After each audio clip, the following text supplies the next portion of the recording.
Alors, bonjour à tous, on va reprendre donc ce cours sur le thème habiter un espace de faible densité. C'est donc le B pour le sixième D, donc vous devriez reconnaître ce cours parce qu'on l'avait commencé. Alors je vais quand même reprendre depuis le début parce que ça fait un moment qu'on ne s'est pas vu, donc je vais reprendre depuis le début, ça vous permettra de vous remettre dans le bain et de vous rappeler pourquoi est-ce qu'on fait ce thème. Alors, donc on va commencer, ça c'est le diaporama que vous aurez. Donc c'est ça c'est la première page du diaporama. Donc ce que j'ai entouré aujourd'hui, il y a un pays qui va nous intéresser, c'est le Brésil. Alors, ce que vous voyez ici, donc c'est un tableau avec des données et c'est la production de céréales mondiale par pays. Donc ce sont les 10 pays qui produisent le plus de céréales dans le monde. Sur cette première diaporama, vous pouvez voir que cette production, elle est en 2000. Donc, ici en 2000. Vous avez donc le chiffre de la France, ici, qui est de 65 millions de tonnes, et ici le chiffre du Brésil, qui est de 46 millions de tonnes. On passe à la deuxième diaporama, et nous voici ici en 2017. Donc ça, c'est la production de céréales, donc pareil, en millions de tonnes, mais en 2017 par pays. Donc vous pouvez voir que la France, ici, est à 64 millions de tonnes, donc elle produit à peu près la même quantité de céréales. En revanche, le Brésil, lui, est passé à 117 millions de tonnes, donc il est passé de 46 millions de tonnes à la 8e place ici, à la 5e place ici, 117 millions de tonnes. Vous remarquez d'ailleurs au passage que les trois premiers, là, Chine, États-Unis, Inde, sont les mêmes qu'en 2000, donc en 17 ans, ça n'a pas bougé. Par contre, la France, elle a perdu du classement, elle était 4e, elle est 8e, pas parce qu'elle produisait beaucoup moins, mais tout simplement parce qu'elle produisait autant, et qu'il y a certains pays, comme le Brésil, qui ont produit beaucoup plus. Donc nous, ce qu'on va voir, c'est donc ça, c'est comment est-ce que le Brésil a réussi à passer de 46 millions de tonnes à 117 millions de tonnes, parce que c'est une croissance très importante. Donc là, je vous laisserai noter le titre, sous-titre, problématique. Pour le 6e D, normalement, vous l'avez déjà copié. Alors, première chose à faire, donc, c'est localiser le Brésil. Donc le Brésil, donc c'est une carte, comme vous pouvez le voir, j'ai pris une capture d'écran de Google Maps en 2020. Donc le Brésil est ici, comme vous pouvez le voir, c'est un très grand pays, ici, il est délimité ici, comparé à la France, qui est ici. Donc le Brésil, si on utilise les points cardinaux, il est au sud-ouest de la France. Sud-ouest de la France, et il est au sud de ce grand continent, qui est le continent américain. Il est au sud-est même. Donc, nous, ce qui va nous intéresser, c'est en particulier un paysage qu'on retrouve beaucoup au Brésil. C'est le paysage d'une fazenda. Donc c'est une propriété agricole au Brésil. Et vous pouvez voir qu'elle est un peu particulière. On est très loin des petites campagnes avec des vaches et les petites villes. Ici, vous pouvez voir qu'on a un paysage tout à fait dégagé, tout à fait linéaire.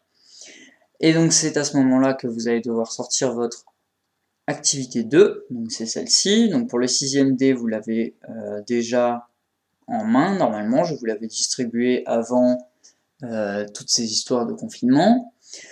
Pour les autres, hop, je vous ai donné donc un document en Paint, ça va être assez facile à faire. Alors soit vous pouvez le reproduire chez vous, c'est pas très compliqué, hein. Vous avez vu, ce sont des formes tout à fait géométriques, pardon, donc des carrés, des ronds, des lignes, il n'y a pas grand chose de fou à dessiner, hein, pas besoin d'être Picasso.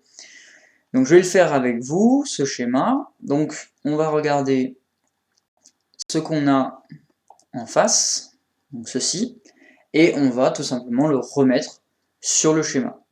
Alors la première chose qu'on voit évidemment, ce sont ces grands espaces en vert, ici, là un peu plus décoloré, d'accord. Ces grands champs, ce sont des champs de soja. Le Brésil est devenu un des spécialistes de la production de soja. Donc c'est la première chose qu'on repère. La deuxième chose qu'on repère, c'est cet espace ici en rouge, là, c'est une espèce de terre battue. Cet espace-là, évidemment, il n'est pas mis en culture. Ça veut dire que là, pour l'instant, il n'y a pas de champ à cet endroit ici. Vous pouvez repérer des bâtiments, il y en a un ici, un ici. Et donc, dans ces bâtiments, qu'est-ce qu'on va pouvoir avoir? Ces champs, évidemment, on ne va pas les travailler à la main. En tout cas, évidemment, ici, on ne va pas les travailler à la main. On va travailler avec des machines.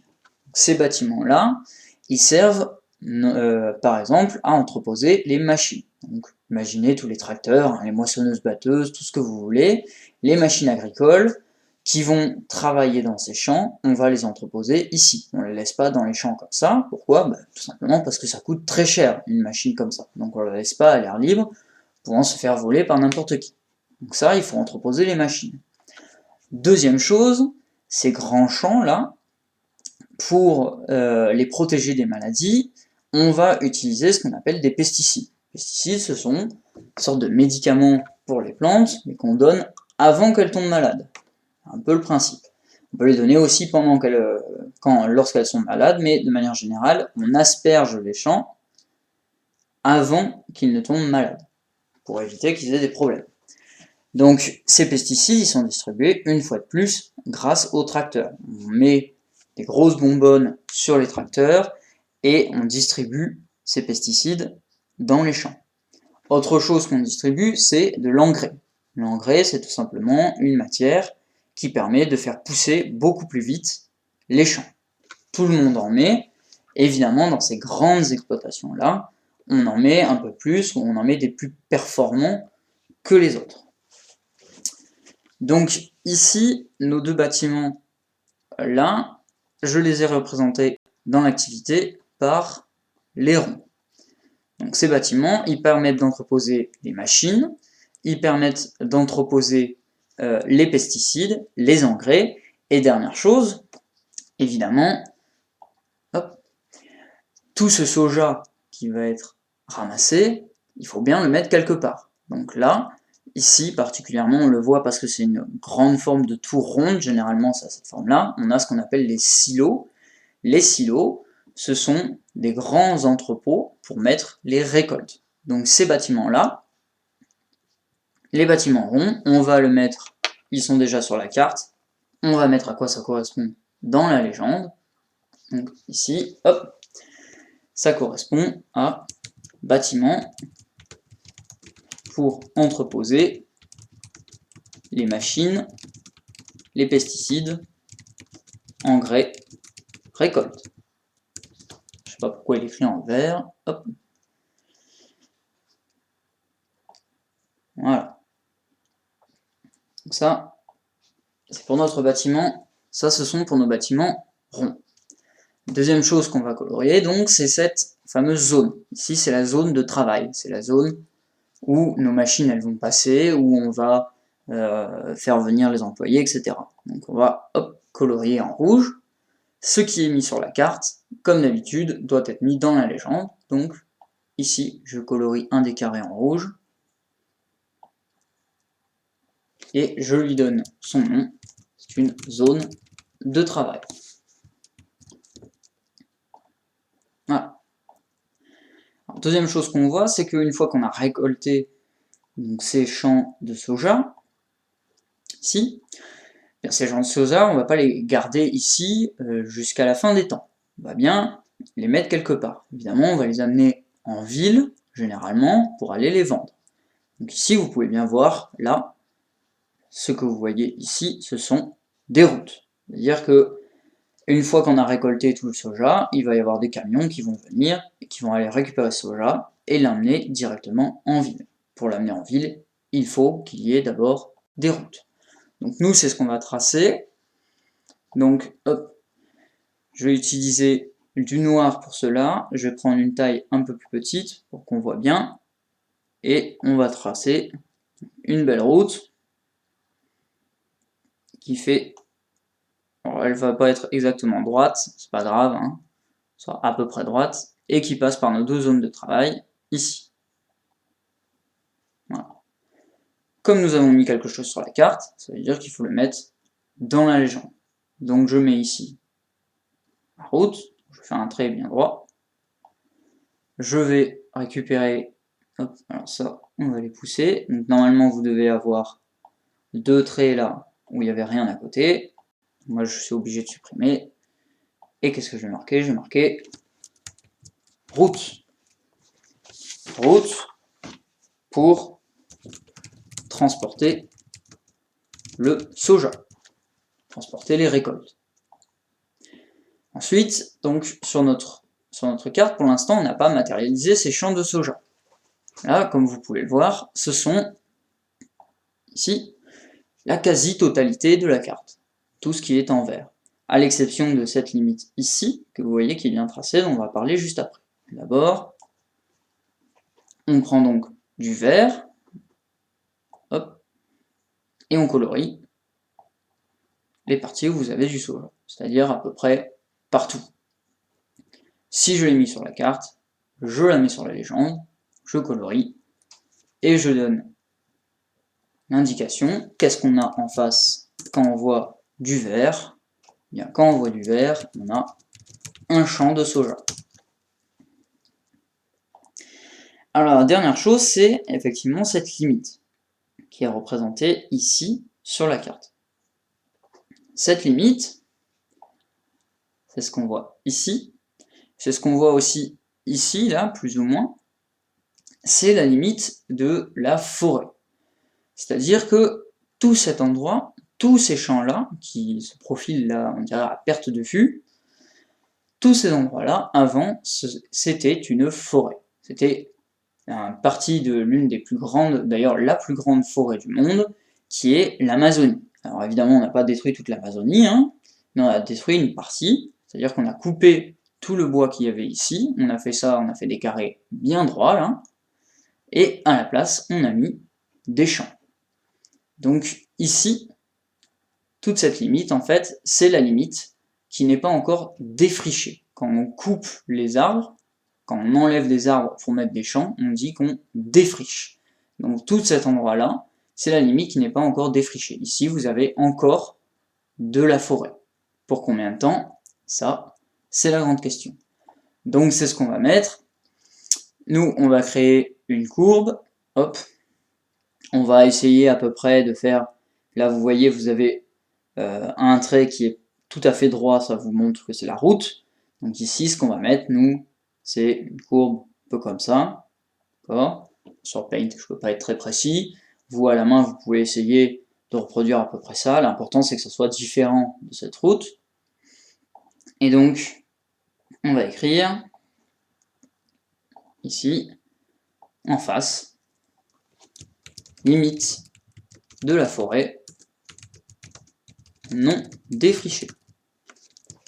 Elle n'est pas encore défrichée. Voilà. Donc nous avons notre carte qui est entière. Il manque encore un élément important, c'est le titre. Savoir qu'est-ce qu'on a en face de nous. Alors, qu'est-ce qu'on va mettre comme titre? On va mettre... Qu'est-ce qu'on a en face de nous? Alors déjà, on a un espace agricole. Et comme nous l'avons mis dans le titre, cet espace agricole, il est très productif. Donc c'est un espace agricole productif. Voilà. Donc nous avons le titre, nous avons la légende, et nous avons notre carte qui nous montre un espace agricole productif. On pourrait rajouter d'ailleurs, si on le veut, au Brésil, pour être plus précis. Voilà. Alors, on va repartir ici. Donc je vous avais parlé, maintenant l'activité 2 est terminée, je vous avais parlé de cette limite, de la forêt. Alors ces défrichements, ils posent un certain nombre de problèmes. Ici, c'est ce qu'on appelle un front pionnier, c'est-à-dire un front pionnier, c'est ce que vous avez. Donc là, tout ce qui est en vert, évidemment, c'est la grande forêt amazonienne. On est encore au Brésil, On est dans une région qui s'appelle le Rondônia. Et dans cette région, eh bien, qu'est-ce qu'on a fait pour créer des champs, pour créer ces grands champs? Eh bien, on a coupé, on a défriché les arbres, et on a créé à la place de très grands champs comme ça, de manière parfaitement carré, parfaitement rectangulaire. On voit bien que ça a été créé correctement, entre guillemets. Donc, ça pose un grand problème, puisque, comme vous le savez, l'Amazonie, c'est le poumon de la Terre, c'est la forêt, la plus grande forêt du monde, et donc en termes écologiques, ça pose des questions. L'autre problème, c'est qu'on a cette agriculture qui est dite intensive. Pourquoi elle est intensive? Parce qu'elle est très intense, elle produit beaucoup.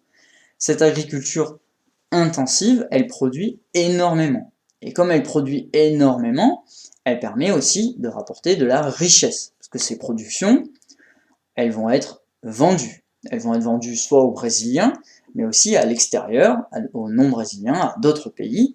Donc, ces productions intensives permettent de créer vraiment de la richesse. Donc, on a deux enjeux qui se battent en fait, l'un contre l'autre.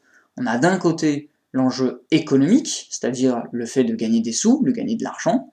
Ça, c'est la création des champs. Et d'un côté, l'enjeu écologique, c'est celui de la déforestation.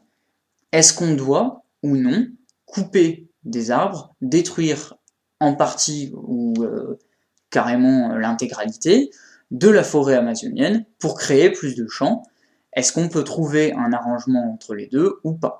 Ça, c'est une grande question qui fait débat au Brésil, mais pas que. Au Brésil plus parce que depuis une dizaine d'années, il y a une grande politique de défrichement, c'est-à-dire que le gouvernement et de manière générale, on pousse les Brésiliens à construire ces champs, à défricher pour construire de nouveaux champs, pour pouvoir ramener de la richesse, pour pouvoir ramener de l'activité économique.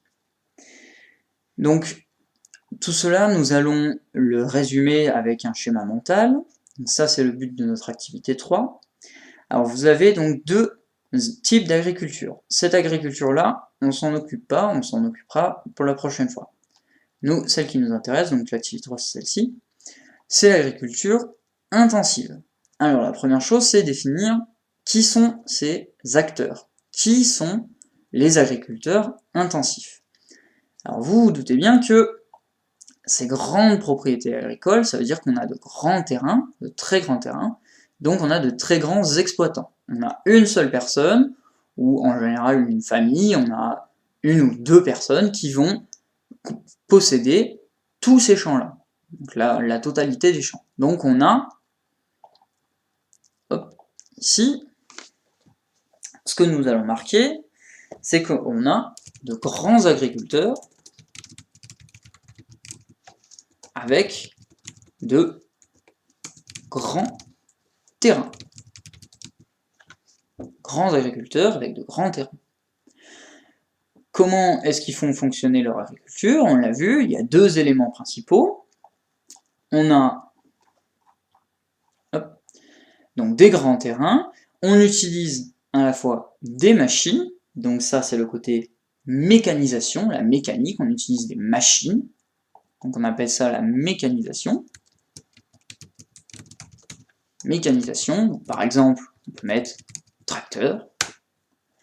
Et la deuxième recette de l'agriculture intensive, c'est l'utilisation d'engrais, de pesticides, qui vont permettre d'augmenter la productivité, puisque les champs qui sont arrosés avec les pesticides ne vont pas tomber malades, et donc ces récoltes ne vont pas être perdues.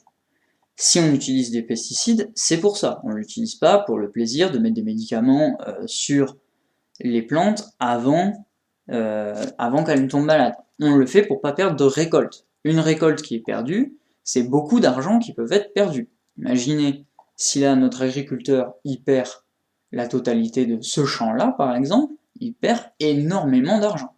Donc c'est pour des enjeux, encore une fois, économiques.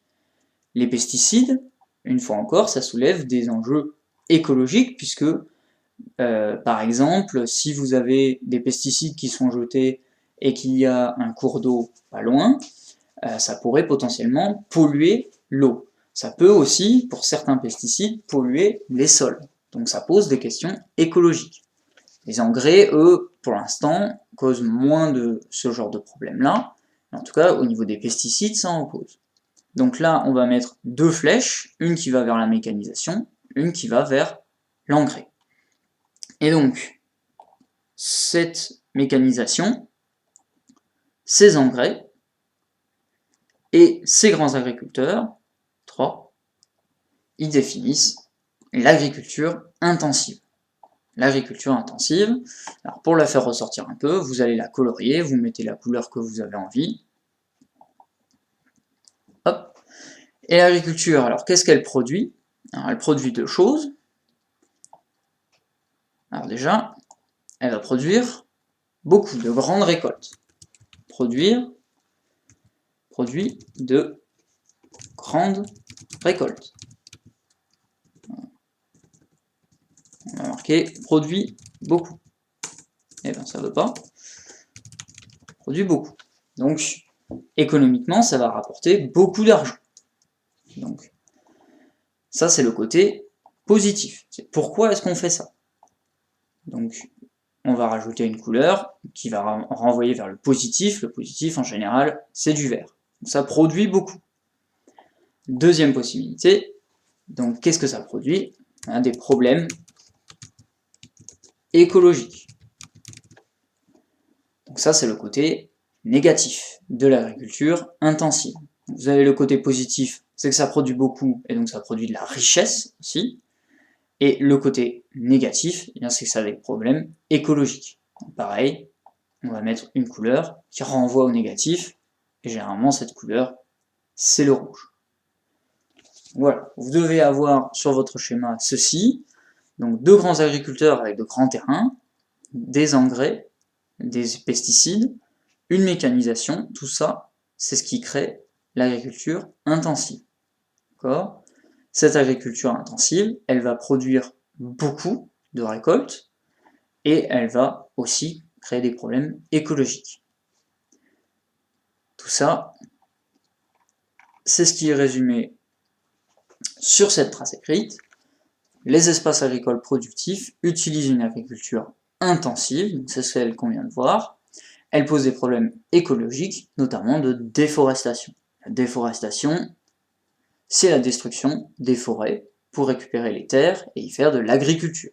On va détruire les forêts et on va créer des champs à la place. L'agriculture intensive, c'est ce qu'on vient de voir, c'est l'agriculture qui permet aux agriculteurs de produire énormément et de vendre leur production. Ça va leur faire gagner de l'argent.